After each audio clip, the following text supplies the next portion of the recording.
नमस्कार श्रोतागण, मैं सुमिता चक्रवर्ती सदीनामा में उप संपादक लेकर हाजिर हूँ आज दिनांक 7 जून 2021 का संपादकीय, जिसका शीर्षक है कोविड-19 की उत्पत्ति की पड़ताल। इसे लिखा है हमारे संपादक जितेंद्र जितांशु ने।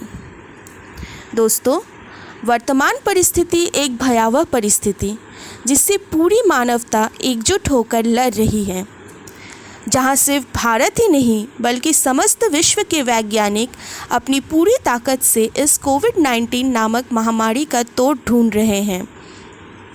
परंतु क्या कभी आपने यह सोचा है कि अगर इस बीमारी के जड़ का पता चल जाए तो दवा कितनी सरलतापूर्वक तैयार हो जाएगी? इसके लिए राजनीति नहीं बल्कि मानवता का आधार चाहिए। हमारा आज का संपादकीय कोविड-19 की उत्पत्ति की पड़ताल इसी पर आधारित है। अभी तक हम में से किसी को भी यह नहीं मालूम कि कोरोना वायरस का वायरस चीन की वुहान स्थित प्रयोगशाला से गलती से लीक हो गया या फिर किसी अन्य जानवर से इंसानों तक पहुंच गया। लेकिन कोरोना वायरस के किसी प्रयोगशाला से निकलने की जो परिकल्पना कभी इससे जुड़े विचारों के हाशिए पर पड़ी हुई थी, वो इन दिनों वायरस की उत्पत्ति के तमाम अनुमानों की मुख्य धारा में आ गई है। यह एक खतरनाक अटकलबाजी साबित हो सकती है। अगर वास्तव में वायरस के लैब से निकलने के आकलन की पुष्टि की जा सकती है, तो इससे चीन के बाकी दुनिया से संबंधों पर असर डालने वाले राजनीतिक परिणाम तबाही लाने वाले होंगे। लेकिन इस बात की संभावना बहुत कम है, क्योंकि चीन के ये मान लेने की उम्मीद न के बराबर है कि वायरस गलती से उसकी लैब से निकला, और बिना चीन के सहयोग के इस बात की पुष्टि कर पाना करीब करीब असंभव काम होगा। चीन की सरकार काफ़ी दिनों से इस विचार को बढ़ावा दे रही है कि कोरोना वायरस उसके यहाँ कहीं और से आया।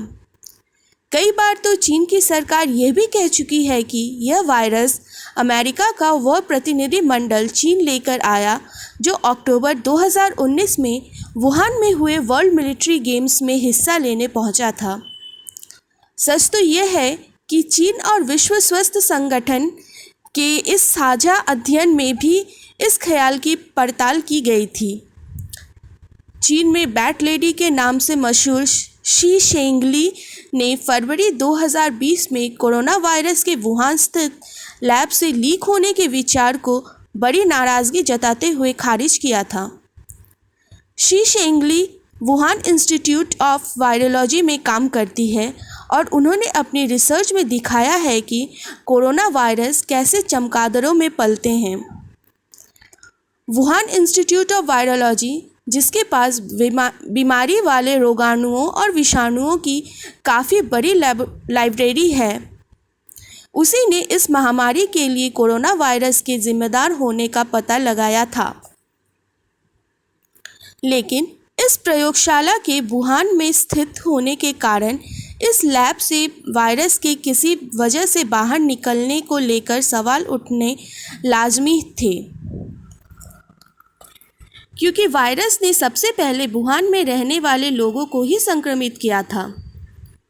कोरोना वायरस किसी जानवर से इंसानों में पहुंचा या लैब से निकला, इसमें से किसी भी निष्कर्ष तक पहुंचने के मुख्य सबूत चीन में ही हैं। लेकिन वायरस के लैब से निकलने के किसी भी निष्कर्ष को चीन मानेगा, इस बात की संभावना लगभग ना के बराबर है। हम ज़्यादा से ज़्यादा जो उम्मीद कर सकते हैं वह यह है कि अगर वाकई कोई समस्या थी तो चीन ने इसका पता लगाकर इसका समाधान कर लिया है, जिससे भविष्य में ऐसी कोई घटना न हो सके।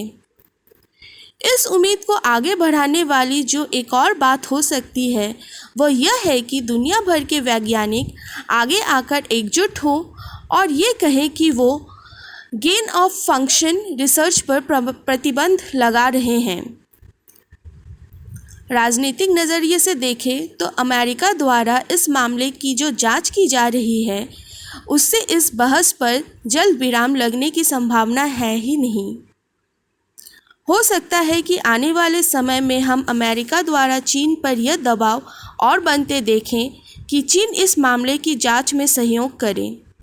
लेकिन इत्तेफाक से अगर लैब लीक की थ्योरी से जुड़े ठोस सबूत हाथ लग जाते हैं तो पूरी दुनिया के लिए इसके नतीजे बेहद भयावह होंगे। आमीन।